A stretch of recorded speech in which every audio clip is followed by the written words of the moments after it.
जानते हैं कि जल प्रदूषण होता क्या है। देखिए, कोई भी प्राकृतिक चीज हो, प्राकृतिक चीजों से या मानवीय क्रियाकलापों से ऐसा इफेक्ट पहुंचे, ऐसा प्रभाव पहुंचे जल में, जिससे उसकी रासायनिक, भौतिक और जैविक तीनों चीजें प्रदूषित हो जाए, तो उसी को जल प्रदूषण कहते हैं। मतलब जल में प्रदूषण यही होता है कि फिजिकल, केमिकल और बायोलॉजिकल, उसके तीनों चीजें जल में जो होती है उनमें इफेक्ट पहुंचे तो वो जल प्रदूषण को प्रभावित करती है।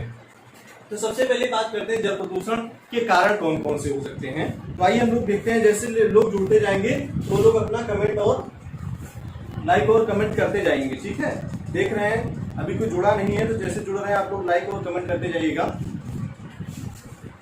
तो सबसे पहले कारण की बात करते हैं हम। तो एक डायग्राम से समझते हैं कि जल प्रदूषण के कारण कौन कौन से हो सकते हैं। तो जल प्रदूषण के कारण पूरा लिख लेते हैं।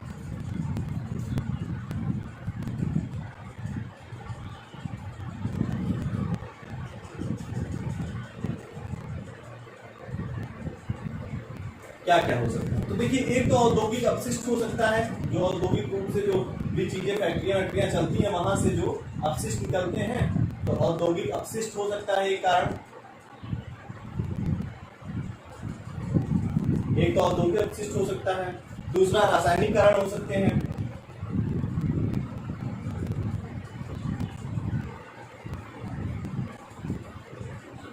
ठीक है, तो हम देख रहे हैं कौन कुछ लोग जुड़ रहे हैं कि नहीं जुड़ रहे हैं। अभी जैसे जुड़ते जाइए, लाइक और कमेंट करते जाइएगा। तो रासायनिक कारण हो गए, धात्विक कारण होते हैं, उर्वरक, कीटनाशक होते हैं, सभी जो है जल को ही प्रदूषित करते हैं। ठीक है, धात्विक कारण भी होते हैं, और फिर उर्वरक, कीटनाशक, ये सब चीजें कहीं ना कहीं जल को प्रदूषित करती हैं। उर्वरक हो गए, कीटनाशक हो गए, ये सब कहीं ना कहीं जल को प्रदूषित करती हैं। तो अब देखते हैं कि औद्योगिक अपशिष्ट में क्या हो सकता है। देखिए, जो फैक्ट्रियां होती हैं, चाहे जिस चीज की हो, तो अगर वहां से कुछ प्रदूषण है जो कि नदियों में या नहरों के माध्यम से जिस भी तरीके से अगर पानी में जाता है, तो कहीं ना कहीं वो नुकसान पहुंचाती है। अगर रासायनिक कारणों की बात करें तो क्लोराइड है, सल्फाइड है, कार्बोनेट है, ये सब चीजें कहाँ आती हैं? रासायनिक कारण में आती हैं। ठीक है, जैसे क्या हो सकता है? क्लोराइड हो सकता है, सल्फाइड हो सकता है। ठीक है, क्लोराइड हो गया, सल्फाइड हो गया, ये सब चीजें एक्सेट्रा, ये सब चीजें कहाँ पे आती हैं? ये सब आती हैं रासायनिक कारण में। ठीक है, और फिर उसके बाद करते हैं धात्विक की। तो पारा है, सीसा है, कैडमियम है, जस्ता है, ये सब कहाँ पे आते हैं? धात्विक कारण में। धात्विक कारण में क्या क्या आता है? पारा है, सीसा है, जस्ता है, कैडमियम है। आप लोग जुड़ते जाइए, बड़ी इंटरेस्टिंग क्लास आज होने वाली है।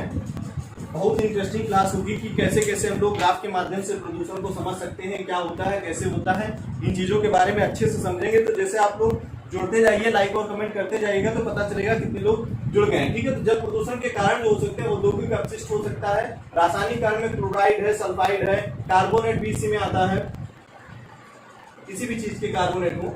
ठीक है, तो कार्बोनेट है, ये हो गए रासायनिक कारण। धात्विक कारण में पारा है, सीसा है, जस्ता है, कैडमियम है, ये सब चीजें जब जल में मिल जाती हैं तो इससे जल प्रदूषित होता है। उर्वरक है, कीटनाशक है, मतलब जो किसान होते हैं, अगर वो अपने खेतों में कहीं ना कहीं खाद का इस्तेमाल करते हैं, कीटनाशक का इस्तेमाल करते हैं, तो जब अगर उनके खेत से जल बह के कहीं भी नहर में जाएगा, नहर से कहीं भी मिलेगा, तो ठीक है। गुड इवनिंग, जैसे लोग जुड़ते जा रहे हैं, आवाज बता दीजिएगा क्लियर है कि नहीं क्लियर है। ठीक है, तो फिर चीजें समझ में आ रही होंगी आपकी, जल प्रदूषण के कारण ये इतने हो सकते हैं। ये तो चीजें समझ में आ गई, कारण हो गया। अच्छा, ठीक है, अब बात करते हैं कि जल प्रदूषित हो कैसे जाता है। जैसे सोचने की कोशिश कीजिएगा कि अगर कहीं का भी पानी हो, शुद्ध पानी में, जैसे किसी के यहाँ अगर स्विमिंग पूल बना हुआ है, तो उसके स्विमिंग पूल का पानी हमेशा साफ होगा। तो क्या उसमें कभी आपने शैवाल, काई या जलकुंभी निकलते देखा? कभी नहीं निकलेगी। ठीक है, तो ये नहीं निकलेगी। तो शुद्ध पानी में ये चीजें कभी नहीं निकलेंगी। जब पानी गंदा होगा तभी शैवाल भी निकलेंगे, जलकुंभी भी निकलेगी, और जितने भी चीजें होती हैं जल के पेड़ पौधे, वो सभी उसमें निकलते हैं। तो समझ में आ रहा होगा आपको।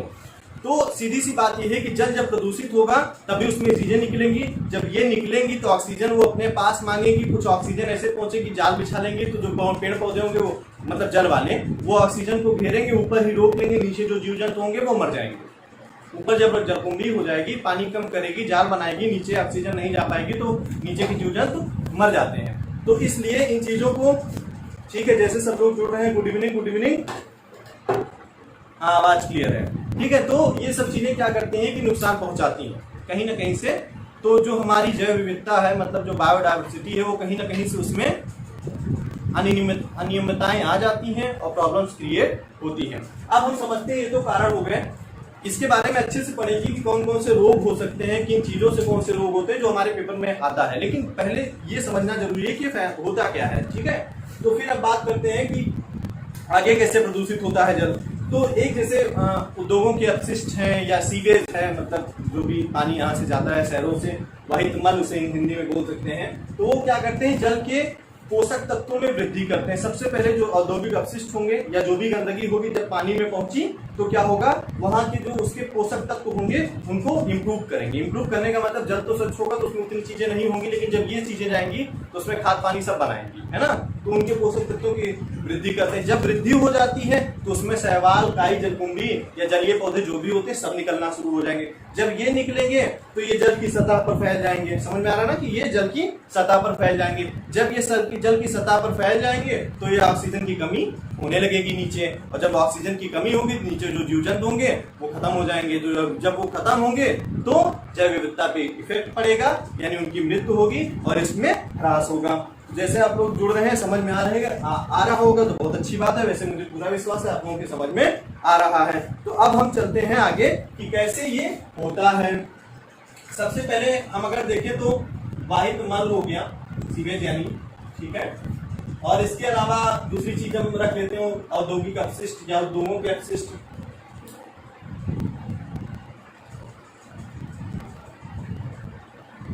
अपशिष्ट हो गए।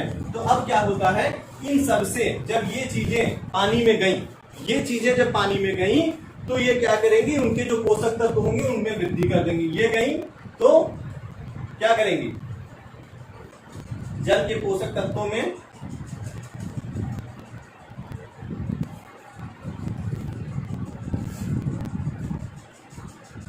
वृद्धि होगी। ये जब यहां पहुंचेंगे तो जल के पोषक तत्वों में वृद्धि होगी। और जब जल के पोषक तत्व में कहीं भी पोषक तत्व है, अगर उसमें वृद्धि हो रही है तो उसमें कुछ चीजें पैदा होने लगेंगी। पैदा क्या होगा, जलीय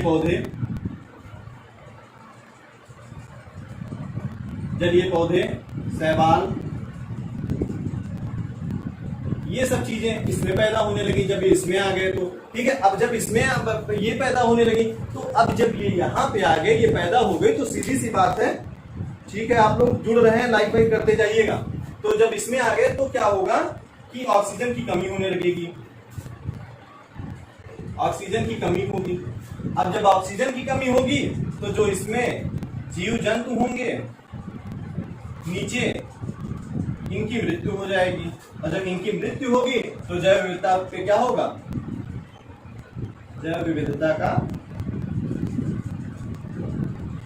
ह्रास हो जाएगा। आप लोग जुड़े रहिएगा, क्लास बहुत अच्छी होने वाली है आज, ठीक है। क्योंकि कुछ चीजें हैं जो आगे चल के बहुत समझ में आएंगी, बहुत अच्छे समझ में आएंगी, वो जानना बहुत जरूरी भी है।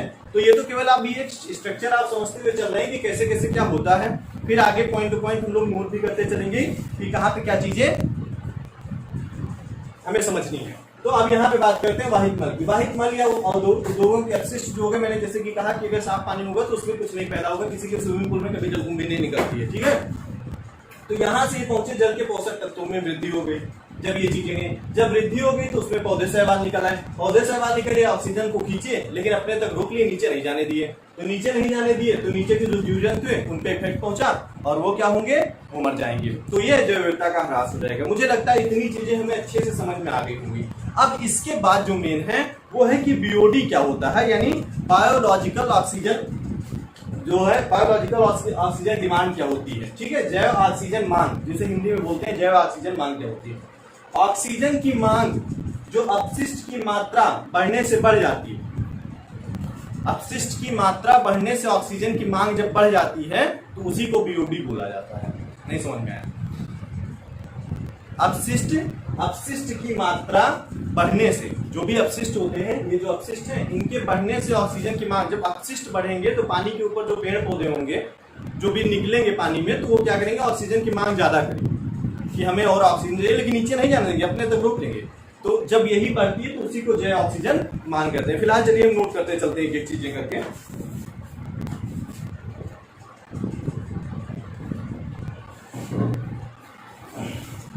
जल प्रदूषण के बारे में अगर थोड़ी सी पहले बीओडी के बारे में बात करें हम लोग, तो आपको पता होगा कि जैसे कि मैंने पहले भी बात की है कि गंगा नदी साफ हो रही है। एक एग्जांपल हम लोग गंगा का इसलिए लेते हैं क्योंकि बड़ी नदी हमारे यहाँ की पवित्र नदी है, इसलिए उसकी बातें हमेशा बोल दी जाती हैं कि गंगा नदी का एग्जाम्पल ले लिया जाता है।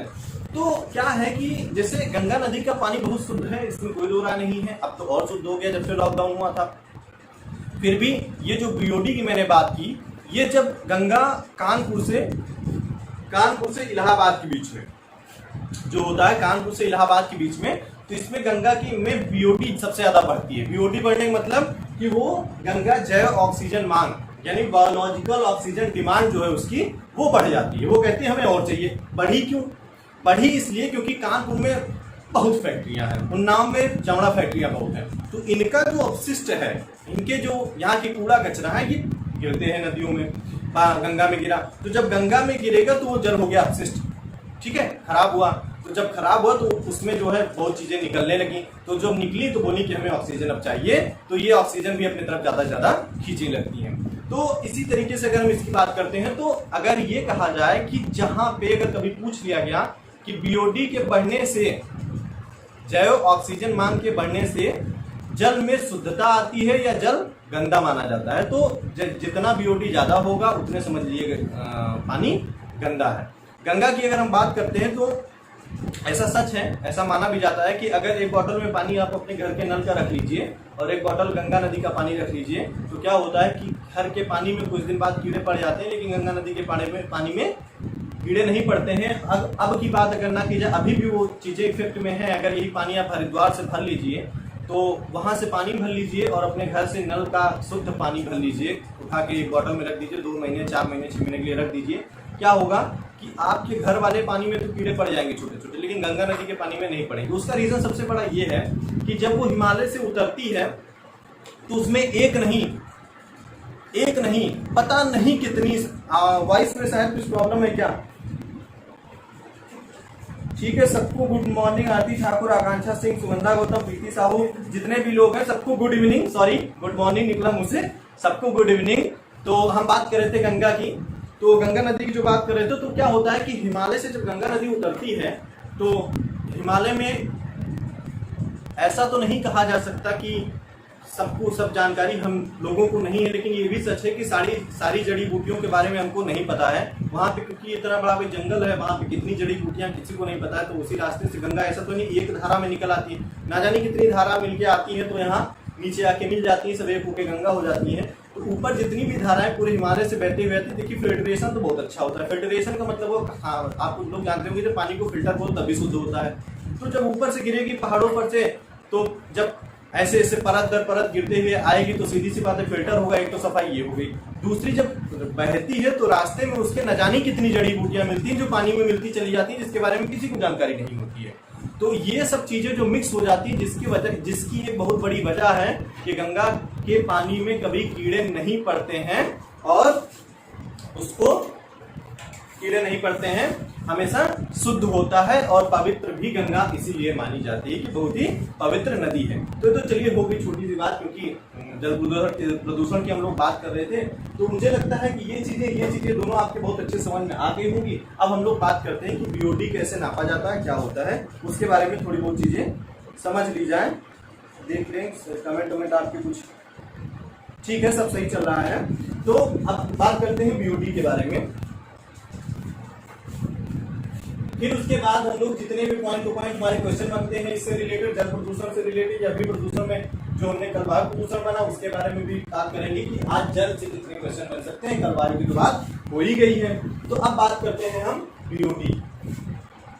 बीओडी जो होता है ये प्रोपोर्शनल होता है ऑक्सीजन, ठीक है। बीओडी यानी जैव ऑक्सीजन मांग। मैंने आप लोगों से बता दिया है कि ये क्या होता है, जैव ऑक्सीजन मांग। इसको हिंदी में बोलते हैं जैव ऑक्सीजन मांग। अगर ना दिखे तो बता दीजिएगा, जैसे दिख रहा होगा। जैव ऑक्सीजन मांग बोलते हैं इसको, बीओडी, ठीक है।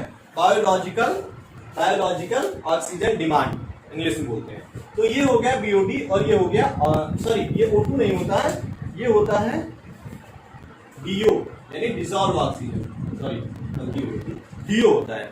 इसमें क्या है कि बीओडी DO यानी जैव ऑक्सीजन मांग जब हुई बड़ी किसी भी पानी के लिए, तो उसमें जो है ये देखा जाता है कि ऑक्सीजन कितनी डिसॉल्व हुई, क्योंकि ऑक्सीजन की जो मांग हो रही है तो फिर मैं पानी में देखा जाता है ऑक्सीजन कितनी डिसॉल्व हो रही है। तो इससे ये पता चलता है जब बीओडी बढ़ गया तो समझ में आ जाता है कि पानी गंदा हो गया है। और एक चीज और है, अगर पूछी गई कभी, मान लीजिए नहीं पूछी गई तो बहुत अच्छी बात है, तो इसी से रिलेटेड इसलिए हमने बात की थी गंगा की। क्या बात की थी कि कानपुर से इलाहाबाद, कानपुर से इलाहाबाद, इसके बीच में, कानपुर से इलाहाबाद के बीच में बीओडी गंगा का क्या हो जाता है, मैक्सिमम हो जाता है। गंगा का बीओडी मैक्सिमम हो जाता है। यहाँ जैव ऑक्सीजन मांग, बायोलॉजिकल ऑक्सीजन डिमांड बहुत ज्यादा बढ़ जाती है, जिसकी वजह से यहाँ पे गंगा का पानी बहुत ही अशुद्ध हो जाता है, बहुत गंदा हो जाता है। ठीक है, तो हम लोग बीओडी के बारे में अच्छे से समझ गए क्या होता है क्या नहीं होता है, और जैव ऑक्सीजन मांग जान गए। कानपुर से इलाहाबाद में गंगा में प्रॉब्लम आती है। अब भूमि में जो, ये तो हो गई ऊपर की बात, ऊपर जल कैसे प्रदूषित हो गया। अब बात करते हैं कि जमीन के नीचे कैसे जल प्रदूषित हो जाता है। जमीन के नीचे जल प्रदूषण का सबसे मेन और सबसे बड़ा सिर्फ एक कारण है, वो है आर्सेनिक। आर्सेनिक की वजह से ही जमीन के नीचे का जल प्रदूषित होता है। अच्छा, अब आर्सेनिक है, तो आर्सेनिक की जब हम बात कर रहे हैं तो आर्सेनिक ये कहां से, ये कहां से आके पैदा हो गई बीच में है? अब बीच में आर्सेनिक आ गई। आर्सेनिक आती कहां से है? ज्वालामुखी विस्फोट, समुद्री जल या रासायनिक कीटनाशक, इन सभी चीजों में आर्सेनिक पाई जाती है। यानी प्रकृति जब चाहती है तब आर्सेनिक बढ़ा देती है, और हम तो भाई नहीं है शहंशाह, हम तो सब चीज बढ़ाने में आगे रहते हैं, है ना। जनसंख्या इतनी बढ़ा दिए हैं, और उसके बाद अब जितनी चीजें और अब गंदी चीजें हो रही वो सब करेंगे कि जिससे भी प्रदूषण फैलता जाए। ठीक है, हम नहीं मानने वाले हैं फिलहाल। तो अब इसकी बात हो गई बीओडी की। तो अब बात करते हैं हम लोग, जहां से सवाल बनता है वो बहुत इंपॉर्टेंट है जानना, और आप लोग समझने की कोशिश कीजिएगा कि अगर मान लीजिए पूछ लिया कि भूमिगत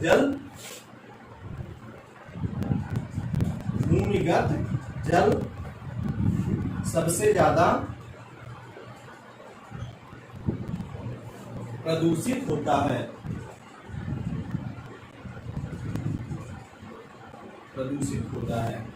ठीक है। किससे सबसे ज्यादा प्रदूषित होता है? तो मैंने आपसे बहुत अच्छे से बताया कि आर्सेनिक से सबसे ज्यादा प्रदूषित होता है भूमिगत जल। और आर्सेनिक अब सबसे ज्यादा इससे प्रदूषित तो हो गया, लेकिन अगर पूछ लिया तो आर्सेनिक पाई कहाँ जाती है? तो आर्सेनिक कैसे पाई जाती है? ज्वालामुखी विस्फोट, समुद्री जल और रासायनिक कीटनाशकों से पाई जाती है। इससे जो बीमारी होती है वो फुसफुस कैंसर होता है, ब्लैक फुट होता है, और हाइपरकेरोटिस एक बीमारी है वो भी हो जाती है। फिलहाल ब्लैक फुट के बारे में अक्सर पूछा जाता है कि ब्लैक फुट नामक बीमारी किससे होती है, तो वो आर्सेनिक से ही होती है। तो इसके बारे में हम लोग जान लेते हैं कि ये क्या है और इससे क्या क्या हो सकता है, कहाँ से मिलती है। ठीक है, तो आर्सेनिक जो है ये मिलती कहाँ से? भाई मिलेगी कहाँ से? मिलेगी ज्वालामुखी विस्फोट,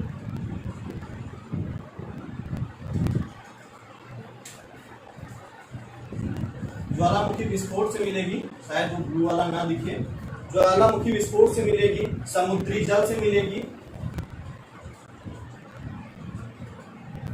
और रासायनिक कीटनाशक से मिलेगी।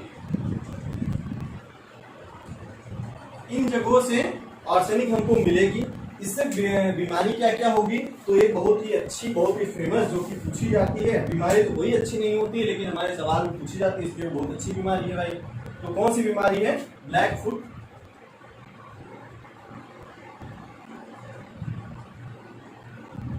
ब्लैक फुट बीमारी होती है। फुसफुस कैंसर भी होता है इससे, ठीक है। और एक मैंने बताई थी हाइपरकेरोटिस, वो होती है। ठीक है, लिख देते हैं उसको भी, लाइए।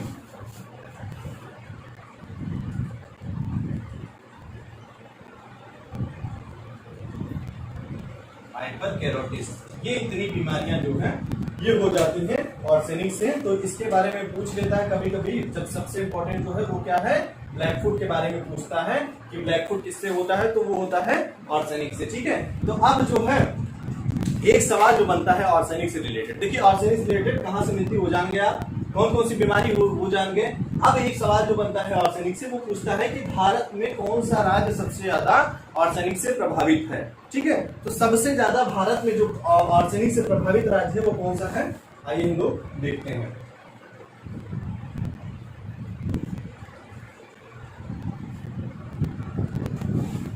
भारत में आर्सेनिक से प्रभावित राज्य, ठीक है, सबसे ज्यादा आप लोग लिख लीजिएगा, सबसे ज्यादा कौन से प्रभावित, ठीक है, सबसे ज्यादा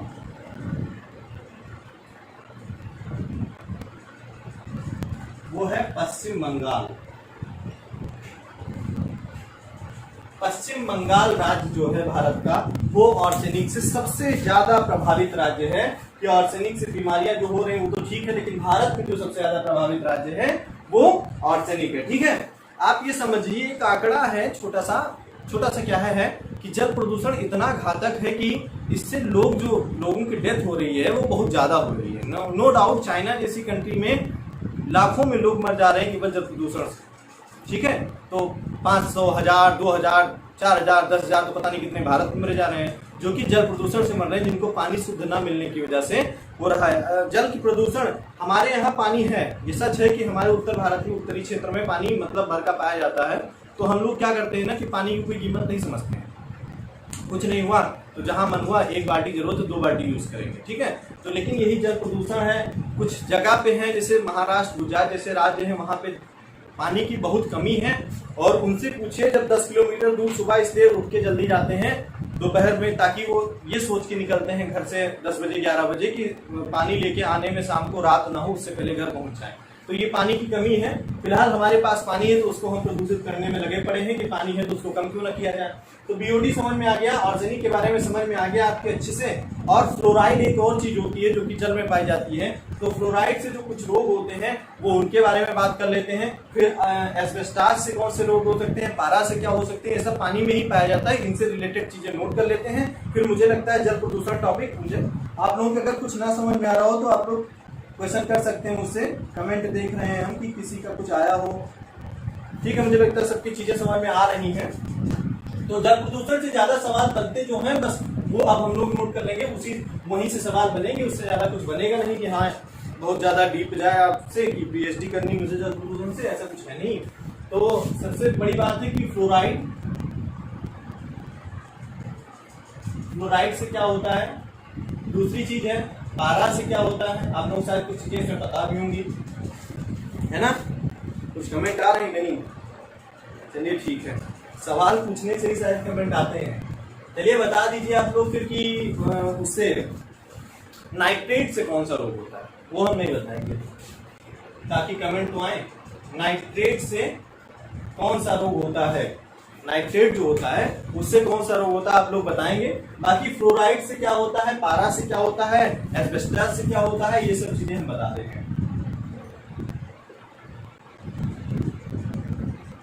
इन सब चीजों से कौन से रोग होते हैं हम बता रहे हैं, नाइट्रेट से क्या होता है वो आप बताएंगे। तो जैसे कि हम लोग पढ़ रहे थे कि जल प्रदूषण, मेन बात ये है कि जल प्रदूषण जब प्रदूषित होगा तो भाई पढ़ते ही क्यों है, पढ़ते ही सिर्फ इसलिए है क्योंकि इसको हम बचाएं, किसी भी तरीके से इसमें जो गंदगी फैल रही है उसको बचाएं। तो उसको बचाने से ये होगा कि जल प्रदूषित नहीं होगा तो हमें जो खतरनाक आर्सेनिक से और अभी इससे जो बताएंगे जो बीमारियां होती हैं ये सब ना हो, सब हिस्ट पुष्ट रहे, यही तो आदमी सोचता है ना। तो इसीलिए हम इसे पढ़ते हैं, इसीलिए हमसे क्वेश्चन भी पूछा जाता है। तो फ्लोराइड से जो बीमारी होती है वो होती है कुबड़ पीठ, हड्डियों के जोड़ में कमजोरी, ये सब होता है। ठीक है, कुबड़ पीठ अगर कभी पूछ लिया, कुबड़ पीठ होती है और हड्डियों के जोड़ों में कमजोरी हो जाती है। ठीक है, कमजोरी हो जाती है। पारा से बहुत फेमस रोग है, जो कि किसी का कमेंट खाया नहीं नाइट्रेट वाला, पारा से है मिनीमाता रोग। आप सभी को पता है कि बहुत ही फेमस रोग, एक त्रासदी हुई थी जिसकी वजह से जापान में जब हुई थी तो उसमें क्या हुआ था कि एक फैक्ट्री से पारा धीरे धीरे करके वो खाड़ी में ही फेंका जाता था, यानी उसका जो अपशिष्ट थे वो क्या करते थे कि वो लोग वही सीधे सीधे खाड़ी में धीरे धीरे गिराते थे। आगे क्या हुआ कि उस खाड़ी का पानी जो उसमें पारा इतना ज्यादा बढ़ता चला गया कि वहां के लोग जब उस खाड़ी के पानी का यूज करते थे तो उनको मिनीमाता रोग होता चला गया। नाइट्रेट रोक रहे हैं, आपके कमेंट का वेट कर रहे हैं, अगर नहीं आया तो बता देंगे। ठीक है, तो नाइट्रेट रुक गया। अब एस्बेस्टॉस से कौन सा रोग होता है, तो फुसफुस कैंसर इससे भी होता है, और पेट के रोग सबसे मेन होते हैं कि एस्बेस्टॉस से पेट के रोग होते हैं। ठीक है, पेट के रोग होते हैं, इससे समझ में आ रहा होगा आप लोगों के। और एक और है, हाँ, हैजा टाइफाइड पीलिया और हैजा टाइफाइड पीलिया और पेचिस, ये चारों बीमारियां भी पानी से ही होती हैं। तो कभी अगर मच्छर आ जाएगा ऑप्शन में तो आप मत टिक करिएगा। तो ठीक है, हैजा टाइफाइड और पीलिया और पेचिस, हैजा टाइफाइड पीलिया और पेचिस, ये रोग जो है चारों ये भी पानी से ही होते हैं। ठीक है, और फिर हम लोग नाइट्रेट पे भी रुके हुए थे कि मुझे लगा शायद किसी का आंसर आएगा, लेकिन नाइट्रेट पे आया नहीं। तो इसे ब्लू बेबी सिंड्रोम आप लोगों ने सुना होगा, blue baby syndrome. Blue baby syndrome nitrate से होता है। तो ये हो गए कुछ लोग जो पानी से होते हैं, जिसके बारे में हमसे पूछ लेता है कभी कभी, तो इसके बारे में हम लोग जान गए हैं कि कौन कौन से रोग होते हैं, इनके बारे में हमें अच्छे से पता चल गया है। तो ये रही जल प्रदूषण की बात, जहां से क्वेश्चन बनते हैं, बस इससे ज्यादा कभी बनते नहीं। अगर कभी कुछ छूटेगा तो हम लोग जब क्वेश्चन आंसर सॉल्व करेंगे तो उसमें पता चल जाएगा। मुझे नहीं लगता कि जल प्रदूषण से इससे ज्यादा कुछ पूछा जाएगा, और हम लोग अच्छे से जल प्रदूषण को जान भी गए हैं। और आपको पता होगा कि अगर ये प्रदूषण कितना होता है, इसके बारे में बार बार रोज बात करता हूँ। एक बहुत अच्छा एग्जांपल जो हमारे सामने है, जब बीच में घर पे ही सब लोग थे, बाहर की चीजें नहीं खा रहे थे, कुछ चीजें बाहर की नहीं खाई जा रही थी, घर का खाना शुद्ध खा रहे थे और पानी घर पे ही पी रहे थे। बाहर ये चटर मटर चाट समोसा या जो भी चीजें होती हैं चाइनीज फूड नहीं खा रहे थे। तो सबके पास कोरोना छोड़ के और सभी बीमारियों की जद खत्म हो गई थी, किसी को कोई बीमारी नहीं हो रही थी, ना किसी को बुखार आ रहा था, ना किसी को जुकाम हो रहा था, ना किसी का पेट दर्द हो रहा था। समझ में आ रहा है? लेकिन हम लोग क्या करते हैं ना कि फिर से सब शुरू करेंगे, भाई लॉकडाउन खत्म हो गया, शुरू कर दिए तो फिर बीमारियां शुरू हो जाएंगी, और बीच में सब खत्म हो गया था। आप लोग इससे ही सबसे बेस्ट एग्जांपल है, आप देख सकते हैं कि प्रदूषण क्या है और कैसे फैलता है, और चीजें कंट्रोल कर ली जाए तो कैसे सही हो सकता है। ठीक है, अब बात करते हैं हम जल प्रदूषण के बाद जो आएगा वो आएगा मृदा प्रदूषण। मिट्टी में प्रदूषण, समझ में आ रहा है? मिट्टी में प्रदूषण केवल 4-5 तरीके से होता है, जैसे अम्लीय वर्षा हो गई, मृदा अपरदन हो गया, प्रकृति जो करती है जैसे बाढ़ आ गई, सूखा हो गया, ज्वालामुखी विस्फोट हो गया, वो हो गया, वनों में कमी हो गई, और क्षारीयकरण या अम्लीयकरण। 4-5 चीजें हैं जिससे मिट्टी प्रदूषित होती है, और उससे इफेक्ट क्या होते हैं उसको हम यहाँ पे अब चल के समझेंगे। मृदा प्रदूषण से क्या इफेक्ट होते हैं। मृदा प्रदूषण से क्वेश्चन बहुत कम पूछता है, अगर मान लीजिए कभी उसने पूछ भी लिया तो हम लोग उसको कर ले जाएंगे जितना नॉर्मल होता है, लेकिन पढ़ना तो जरूरी है ही है। आप लोग जुड़े रहिए, ये तो क्लासेस जब तक चल रही हैं, कुछ चीजें ऐसी हो रही जिसकी वजह से रिकॉर्डिंग्स नहीं हो पा रही हैं। जिस दिन से रिकॉर्डिंग होने लगेगी तो आपको ज्योग्राफी पढ़ने में और मजा आएगा। ठीक है, जल्दी ही हमारे यहाँ पे जो है मतलब आपके एजुकेशन डिपो में जो लोग नए हो वो लोग सब्सक्राइब कर लीजिएगा। सबसे पहली बात भाई लाइक कर लीजिएगा वीडियो को, एजुकेशन डिपो को शेयर भी कर दीजिएगा, ताकि आपके जानने में जो आपके मित्र हैं वो सब भी जो है इसको सब्सक्राइब कर लें, तो अच्छी चीजें उनको भी मिलेंगी। तो जल्दी ही लोअर पीसीएस मेंस के लिए या जेल वार्डन के लिए ये जो सब एग्जाम जो सामने हैं, इसके लिए जीएस के कुछ टॉपिक जो है, जीएस के कुछ टॉपिक रिकॉर्डिंग करके अपलोड किए जाएंगे, जो कि आपकी परीक्षा के लिए बहुत ही फायदेमंद होंगे। जल्दी ही आपको ये वीडियोस मिलने शुरू हो जाएंगे। ठीक है, तो अब हम लोग जो जैसा कि हम लोग क्या पढ़े थे, जल प्रदूषण पढ़े थे। तो जल प्रदूषण के बाद अब हमें जो पढ़ना है वो कौन सा प्रदूषण है? मृदा प्रदूषण पढ़ना है, मृदा।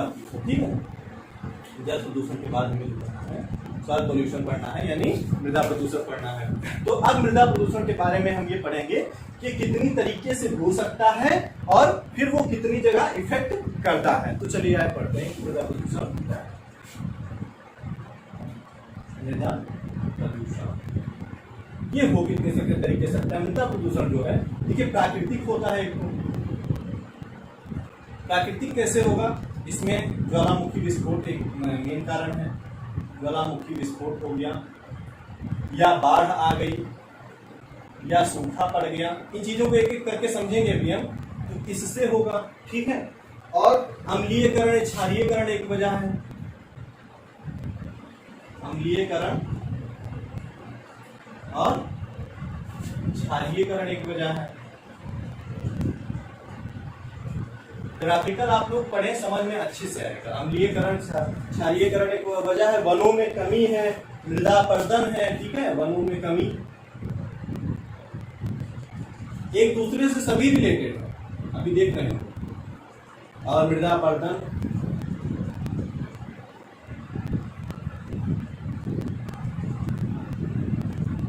अम्लीय वर्षा। अम्लीय वर्षा के लिए एक अलग से पूरा वीडियो बनेगा कि अम्लीय वर्षा क्या होती है। वैसे आप लोग इतनी बार हमने अम्लीय वर्षा की चर्चा कर ली है कि आप लोगों के समझ में आ गया होगा। लेकिन इन चीजों से क्या होता है, इन सब चीजों से मृदा प्रदूषण होता है। तीर ऐसे समझ में आ रहा आप लोग ना, ये सब इनसे क्या होता है, इनसे मृदा प्रदूषण होता है। अब इनके फिर उसके बाद जब मृदा प्रदूषण हो गई, जब मिट्टी प्रदूषित हो गई, उसके बाद जो इफेक्ट पड़ते हैं वो हम लोग देखते हैं कि क्या क्या इफेक्ट पड़ते हैं। देखिए उसके बाद क्या होगा, ग्लोबल वार्मिंग एक बहुत बड़ी समस्या। बार बार हम लोग जो प्रदूषण कर रहे हैं, ईवीएस में बार बार ये नाम आ गया, ग्लोबल वार्मिंग। एक तो ये हो गई, ठीक, ग्लोबल वार्मिंग हो गई। अब इसके बाद आती है कि सूक्ष्म जीवों की मृत्यु हो जाएगी, उर्वरता में ह्रास, मतलब उर्वरता में कमी आएगी, और खाद्य श्रृंखला पर भी प्रभाव पड़ेगा। तो ये सब चीजें होंगी, खाद्य श्रृंखला पर प्रभाव पड़ गया और उर्वरता में कमी आ जाएगी। उर्वरता में कमी हो गई, खाद्य श्रृंखला इफेक्ट करेगी,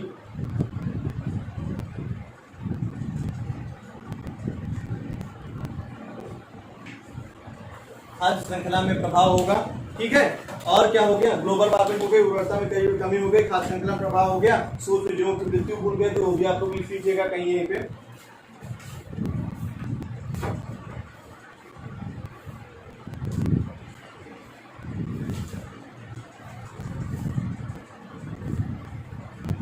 ठीक है, आप चीजें समझ, इसको एक एक करके अच्छे से समझे। देखिए ये तो तीन इधर थी, इनसे प्रदूषित हो गए। अब जब प्रदूषित हुई तो क्या हो रहा है, ये हो रहा है, उर्वरता में कमी आएगी तो क्या होगा, फसल में हानि होगी, फसल में हानि हो जाएगी। और जब खाद्य श्रृंखला पर प्रभाव पड़ेगा तो कहाँ प्रभाव पड़ेगा, जंतुओं में, मनुष्यों में।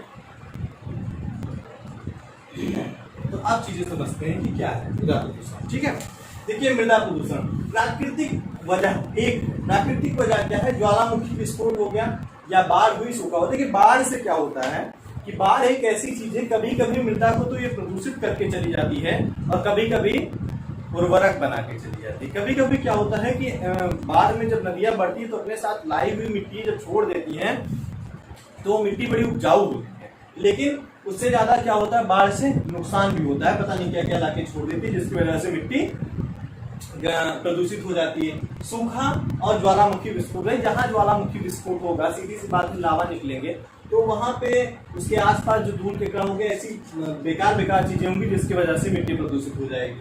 वन में कमी एक बहुत बड़ा रीजन। भाई पेड़ नहीं होंगे तो मृदा अपरदन होगा, पेड़ नहीं होंगे तो मृदा अपरदन होगा, तो भी मृदा प्रदूषित हो जाएगी। अम्लीय वर्षा यानी सल्फर डाइऑक्साइड की बात किए थे, नाइट्रस ऑक्साइड की बात की थी, ये सब चीजें अम्लीय वर्षा में शामिल होती है। ये जब होगी तब भी मिट्टी प्रदूषित हो जाएगी। और फिर बाकी अम्लीयकरण, क्षारीयकरण, अच्छा उर्वरक, कुछ ऐसी रासायनिक चीजें हैं। एक रासायनिक कारण भी है कि हम लोग आजकल के खेतों में जो खाद इस्तेमाल की जा रही हैं या दवाइयाँ ज्यादा से ज्यादा पैदावार के लिए इस्तेमाल की जा रही हैं, तो इन सब चीजों की वजह से भी मिट्टी बहुत ज्यादा प्रदूषित होती चली जा रही है। तो वो भी एक कारण है। अब मृदा जब प्रदूषित हो गई तो वो एक ग्लोबल वार्मिंग का कारण बन गई, ठीक है। फिर उर्वरता में कमी आ जाएगी मिट्टी में, जब उर्वरता में कमी आ गई तो फसल नहीं पैदा होगी। फिर बात करते हैं सूक्ष्मजीवों की मृत्यु हो जाएगी, खाद्य श्रृंखला पर प्रभाव पड़ जाएगा। इसमें नोट में एक लाइन लिख लीजिएगा कि वनस्पति का विकास जो है, विकास में रोग का एक बहुत बड़ा कारण अम्लीय वर्षा है, ठीक है। वनस्पतियों के विकास में रोग का एक बहुत बड़ा कारण जो है वो अम्लीय वर्षा है। तो बस यहीं से इसके बाद जो और तो कुछ है नहीं कि कुछ ज्यादा पढ़ाया जाए। और आप लोगों के दिमाग में अगर कुछ चल रहा हो तो हमसे पूछ सकते हैं, कमेंट का वेट है, किसी के दिमाग में कुछ हो तो। चलिए ठीक है, शायद सब चीजें सबके समझ में आ रही हैं। वनस्पति का विकास, ठीक है, नोट करके कहीं लिख देते हैं। वनस्पति के विकास में जो कमी होती है उसके लिए बहुत बड़े रीजन किस चीज का है,